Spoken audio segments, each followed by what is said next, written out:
அனைவருக்கும் வணக்கம். இன்றைக்கி இந்த வீடியோவில் என்ன பார்க்க போகிறோம் அப்படின்னா, மேல்நிலை 2ஆம் ஆண்டு தமிழியல் 5 மொழியை ஆழ்வோம் மொழியோடு விளையாடு பகுதியில் இருக்கக்கூடிய வினாக்களுக்கான விடைகளை பார்க்கலாம். இங்கே பாருங்கள், மொழியை ஆழ்வோம் பகுதியில் சோமசுந்தர பாரதியார் பற்றி நம்மளுக்கு கொடுத்துருக்காங்க. இது நல்லா படிச்சுக்குங்க, இதிலேருந்து கேள்விகள் வரலாம். அடுத்து தமிழாக்கம் தருக்கில் பெரியார் பற்றி நம்மளுக்கு கொடுத்துருக்காங்க. இதை எப்படி நம்ம மொழிபெயர்த்து எழுதுறதுன்னு பார்க்கலாம். அதாவது இந்த மாதிரி நீங்கள் மொழிபெயர்த்து எழுதிக்கலாம். அப்படியே வீடியோ பாஸ் பண்ணி இதை அப்படியே காப்பி பண்ணிக்கோங்க. நம்மளுக்கு ஆங்கிலத்தில் இருக்கும், நம்ம என்ன பண்ணணும் அப்படின்னா தமிழில் மொழிபெயர்த்து எழுதணும். சரியா? அடுத்து இலக்கிய நயம் பாராட்டுக்களை நம்மளுக்கு கொடுத்துருப்பாங்க. கவிமணி தேசிய விநாயகமில்லை இதை எழுதியிருப்பார். இந்த பாடலிருந்து நம்ம இலக்கிய நயம் பாராட்டில், அதாவது ஆசிரியர் கருத்து, திரண்ட கருத்து இதெல்லாம் எழுதணும், நயங்கள்லாம் எழுதணும். பார்க்கலாம். தலைப்பு கூட நம்ம கொடுத்துக்கலாம், கொஞ்சம் நல்லாயிருக்கும். தீண்டாமையை விரைட்டுவோம் தலைப்பு கொடுத்துட்டு ஆசிரியர் குறிப்பு, பெயர், பெற்றோர், பிறப்பெல்லாம் போட்டுக்கலாம். அடுத்து அவரோட ஊர், நூல்கள்லாம் எழுதிட்டு திரண்ட கருத்து இந்த மாதிரி எழுதலாம். திரண்ட கருத்துன்னு போட்டுட்டு இது கொஞ்சம் நல்லா உங்களுக்கு ஈஸியாக இருக்கும். இதை பார்த்துக்குங்க. மனிதனுக்கு பிறப்பால் புகழ் வராது, சிறப்பான புகழ் வர வேண்டுமெனில் நல்ல செயல்கள் செய்ய வேண்டும். நல்ல செயல்கள் செய்பவரை உலகம் நாடும், தீமை செய்பவரை ஒருவரும் தீண்ட மாட்டார். அடுத்து தொடை நயம்னு போட்டு இந்த மாதிரி எழுதுனா கொஞ்சம் உங்களுக்கு மார்க் கிடைக்கும் எக்ஸாமில். தொடையற்ற பாக்கள் நடையற்று போகும் என்பதற்கேற்ப மோனை, எதுகை, எய்பு, அளபெடை நயங்கள் அமைந்துள்ளன. அடுத்து மோனை நயம் எழுதிக்கலாம். காட்டுக்கு யானை, பாட்டுக்கு மோனை, முதல் எழுத்து ஒன்றி வர தொடுப்பது மோனை அப்படின்னு எழுதிக்கலாம். அடுத்ததுக்கு சான்றதை முதல் எழுத்து ஒன்றி வர நன்மை, நாடும், திண்மை, தீண்டதெல்லாம் எழுதிக்கலாம். அடுத்து எதுகைன்னு போட்டு மதுரைக்கு வைகை, வகைன்னு இருக்குமா, மதுரைக்கு வைகை, செயலுக்கு எதுகை, இந்த இடத்துல வைகைன்னு எழுதிக்கிங்க. முதல் எழுத்து அளவொத்திருக்க, இரண்டாம் எழுத்து ஒன்றி வர தொடுப்பது எதுகை, சான்று எழுதிக்கலாம். அப்புறம் எய்பு, அடுத்து அணிநயம் இந்த மாதிரி எழுதிக்கலாம்.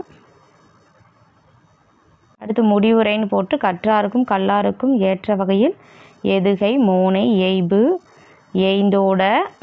அடுத்து கற்பனை காட்சி அளிக்க, சந்தம் தாளமிட, சுவை உண்டாகி, ஏக்கமுற அணியோடு அழகு பெறும் வகையில் இக்கவிதை அமைந்துள்ளதுன்னு எழுதிக்கலாம். அடுத்து பார்க்கலாம்.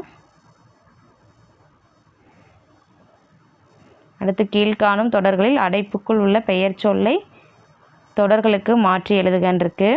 அதாவது கபிலன் திறமையானவர் என்று டேஸ் தெரியும்னா குமரனுக்கு தெரியும். இந்த மாதிரி நம்ம கபிலன் திறமையானவர் என்று குமரனுக்கு தெரியும்னு கொடுத்துருக்காங்க. இது மாதிரி நம்மளும் எழுதணும்.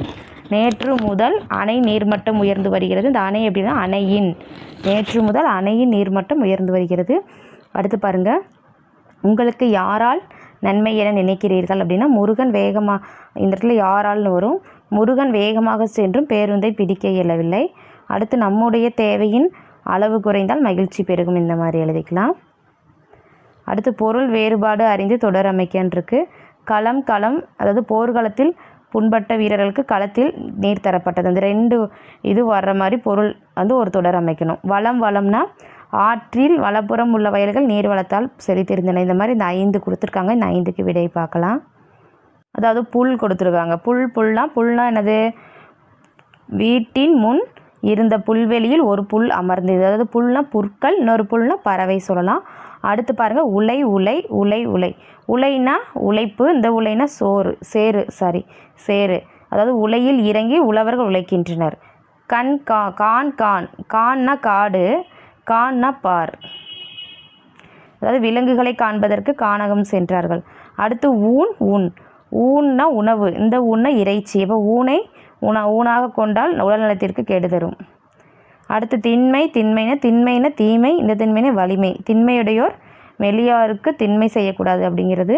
இந்த மாதிரி நீங்களாக கூட சொந்த முயற்சி பண்ணி எழுதலாம். அந்த பொருள் நான் கொடுத்துருக்கேன், அதனால் இதை வச்சு நீங்களாக கூட தொடர் அமைச்சு எழுதலாம். அடுத்து பாருங்கள், பேச்சு வழக்கை எழுத்து வழக்காக மாற்றுகன்றிருக்கு. இப்போ எனக்கு புரிஞ்சு போச்சு, நீயும் புரிஞ்சுக்கோ. இப்பொழுது எனக்கு புரிந்து விட்டது, நீயும் புரிந்துகொள். இந்த இப்போ அப்படின்னா இப்பொழுது, எனக்கு புரிஞ்சு போச்சுன்னா எனக்கு புரிந்து விட்டது, நீயும் புரிஞ்சுக்கணும், நீயும் புரிந்துகொள். இந்த மாதிரி பேச்சு வழக்கை நம்ம எழுத்து வழக்காக எழுதணும். அந்த மாதிரி நம்மளுக்கு 5 கொடுத்துருக்காங்க. இதை எப்படி எழுதுறதுன்னு பார்க்கலாம். அதாவது இந்த மாதிரி எழுதலாம். நிலத்தை கிளறணும்டா அப்போ தான் வகுறு குறையும் இருக்குல்ல, இதை எப்படி எழுதலாம். நிலத்தை கிளற வேண்டுமாடா அப்பொழுது தான் வயிறு நிறையும். அன்னைக்கு அவனுக்கு பணம் கொடுத்து உதவி இருக்க வேண்டியதானே, இது எப்படி எழுதலாம். அன்றைக்கு அவனுக்கு பணம் கொடுத்து உதவி இருக்க வேண்டியது தானே, இந்த மாதிரி எழுதலாம். சரியா? அடுத்து பாருங்கள், ஊட்டாண்ட விளையாண்ட குழந்தையே அப்பா எங்கே இஸ்துகின்னு போகிறார். இதை எப்படி எழுதலாம்? வீட்டருகே விளையாடி கொண்டிருந்த குழந்தையை அப்பா எங்கே அழைத்து சென்றார். அடுத்து பிள்ளைக்கு உடம்பு சரியில்லை 3 நாளாக சிரமப்படுது. இதை எப்படி எழுதலாம்? பிள்ளைக்கு உடம்பு சரியில்லை 3 நாளாய் சிரமப்படுகிறதுன்னு எழுதலாம். அடுத்து ரவைக்கு சித்தப்பனை காவலுக்கு போக சொல். இதை எப்படி எழுதலாம்னா இரவுக்கு சித்தப்பாவை காவலுக்கு போக சொல். இந்த மாதிரி எழுதிக்கலாம். அடுத்து நம்மளுக்கு கதையை படித்து பொருளுணர்ந்து நிகழ்வை உரையாடலாக மாற்றுகன்னு இருக்கும். இங்கே நம்மளுக்கு கொடுத்துருப்பாங்க புத்தகத்தில். இந்த மாதிரி இந்த கதையை படிச்சுட்டு நீங்கள் உரையாடலாக மாற்றி எழுதணும். எப்படி எழுதலாம் அப்படின்னு இங்கே விடை கொடுக்குறேன் பாருங்கள். உரையாடல் இந்த மாதிரி நீங்களாக முயற்சி பண்ணி கூட எழுதலாம். இந்த மாதிரி எழுதிக்கலாம். ராமசாமி செல்லை எப்படி பேசுகிறாங்க அந்த கதையை உரையாடலாக நீங்கள் இந்த மாதிரி எழுதலாம். இது இப்போ தான் பார்த்தோம். கதையை படித்து பொருள் நிகழ்வை உரையாடலாக மாற்றுங்க. இதற்கு விடை பார்த்தாச்சு. இப்போ மொழியோடு விளையாடல ஒரு படம் கொடுத்துருக்காங்க. இதை நீங்கள் எண்ணங்களை எழுத்தாக எழுதலாம். இதை பார்க்குறப்ப எப்படி எழுதலாம் அப்படின்னா இங்கே இருக்க பாருங்கள். இந்த மாதிரி எழுதலாம். ஆடி காட்டும் புற அழகு எல்லாம் அழகல்ல, பெண்ணுக்கு உள்ளம் காட்டும் அக அழகே அழகு, புறத்தை தூய்மையாக்க தண்ணீர் போதும், அகத்தை தூய்மையாக்க வாய்மை வேண்டுமம்மா, மெய்ப்பொருள் அறிந்து பொய்ப்பொருள் தவிர. இந்த மாதிரி எழுதலாம். நீங்களாம் எப்படி வேணாலும் எழுதலாம். உங்களோட சொந்தமாக அதை பார்த்து என்ன தோணுதோ அதை எழுதலாம். இந்த மாதிரி அதாவது கவிதை எப்படி எழுதலாம்? கண்ணாடியில் முகம் பார்த்தேன் சிரிப்புடன் என் கடந்த காலம், நினைவெனும் மலை துளித்தாலும் கடந்த கால ஓவியமாக இன்று என் வாழ்விலே. இந்த மாதிரி கூட கவிதை எழுதலாம். ஈற்றடி எழுதி தொழிப்பாவை நிறைவு செய்க. அதாவது பூட்டிய வீட்டிலும் பூத்து சிரிக்கிறது முல்லை. இதை எப்படி எழுதலாம்? விழும் மரங்கள் அழியும் காடு பாலைவனம்னு எழுதலாம். அல்லது விழும் மரங்கள் அழியும் காடு கான்கிரீட் வீடு, விழும் மரங்கள் அழியும் காடு வீடு அப்படின்னு கூட எழுதலாம். எப்படி வேணாலும் எழுதிக்கலாம். அப்படியென சொல்லியது காற்று குதித்தாடுகிறது மேகம் இடியாய் எழுதலாம்.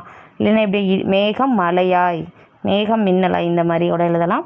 பூத்த மலர் ஒன்று பறக்கிறது காற்றில் தென்றல். இந்த மாதிரி எழுதலாம். வானம் அழிகிறது பூமி சிரிக்கிறது மலை, மழைன்னு எழுதலாம்.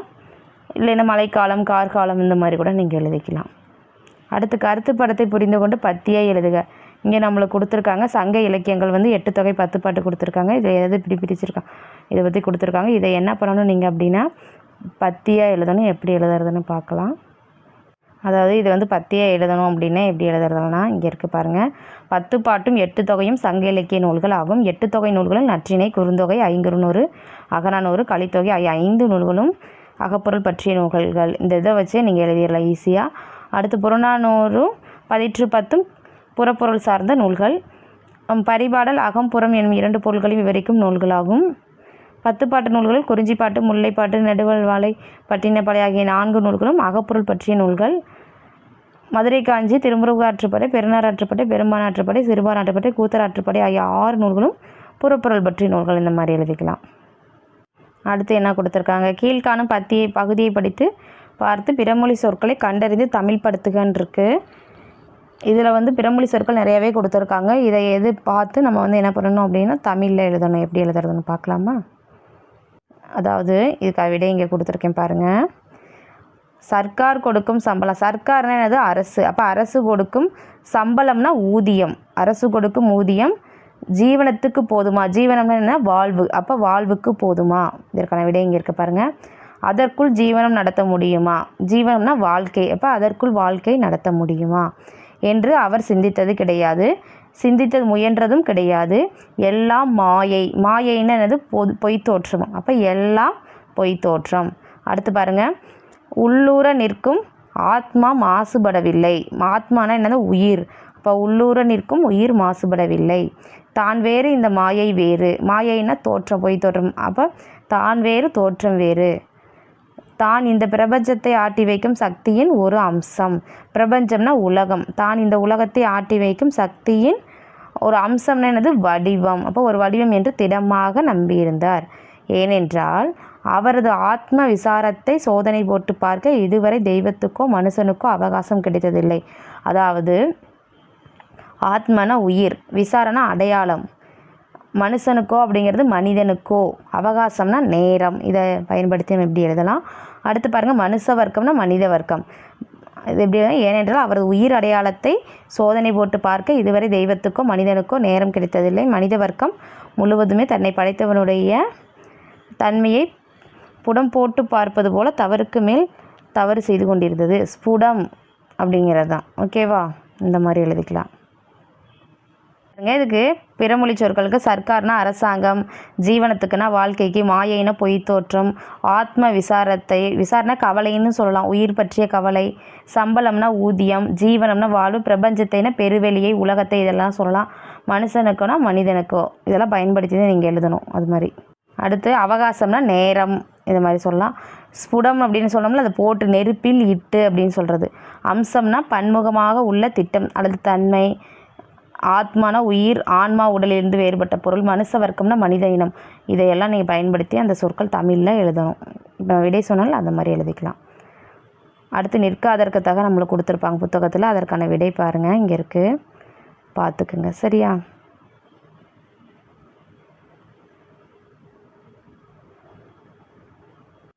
இந்த வீடியோ உங்களுக்கு பயனுள்ளதாக இருந்துச்சுன்னா நம்ம சேனலை சப்ஸ்கிரைப் பண்ணுங்கள், லைக் பண்ணுங்கள், ஷேர் பண்ணுங்கள். Thank you to all.